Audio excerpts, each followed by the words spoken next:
Hi, this video is about when Mr. Wrong is Mr. Right. Now, we all have our types that we like, and sometimes we find that our types aren't really the best person for us, especially for those of us who like the rough type, or we like the charming type. Sometimes those types are not the ones who are going to give us long-term security. And as women, that's what we want, is a part of our basic needs. Now, according to Maslow's hierarchy of needs, our basic human needs are physiological, which is sleep and rest. And then we have our safety needs, which is financial security and a home. And then we have our needs of belonging, which means love and relationships. And then we go into work and strategic aims. And then we go to self-actualization when all of those other levels have been completed. So when you're meeting somebody who you have as a type, especially when you've had relationships upon relationships and they haven't worked out, and you're still going for the same type, something is wrong. You need to go for Mr. Wrong to get Mr. Right. Now, when I say Mr. Wrong, you think he's wrong when he's actually right.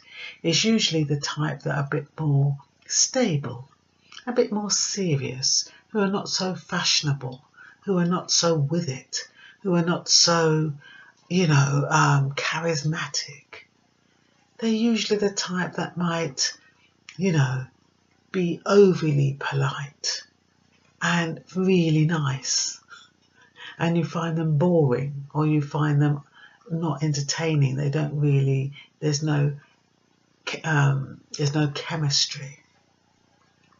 But these are the types that complement you. They say opposites attract. And I've known a lot of women, I've seen nice men approach them, as put nice in quotes, because I don't know them personally.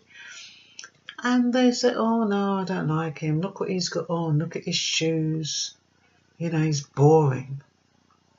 And yet they decide to go for somebody who comes and nibbles their ear or nibbles their neck, or holds them nicely, and who has the gift of the gab.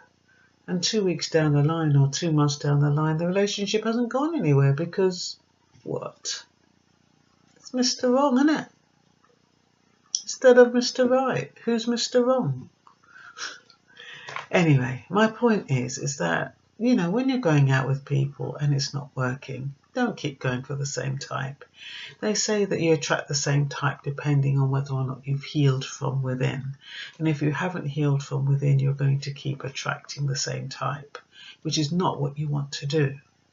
You want to attract a different type. And you can only do that once you're whole and you've got no emotional baggage. So, instead of going for Mr. Right or Mr. Wrong, don't have a type in mind. Just play it by ear. Respond to people as you see them. If they're nice, and you can continue to speak to them if they're respectful and all that kind of stuff. And because if you go for somebody with chemistry, you're not going to see their bad manners. You're not going to see the way that they talk to you. You're not really going to see that, because it's all going to come over as charming. So your views are going to be distorted. So you're going to think that one's Mr. Right, when Mr. Wrong is sitting there and he's Mr. Right. Anyway, rather than get you confused, just don't go for your right, that you've got the same type, when the same type is getting it all wrong. Okay? Just go for Mr. Right, who's really Mr. Wrong, but he's actually Mr. Right. Okay, that's all for now.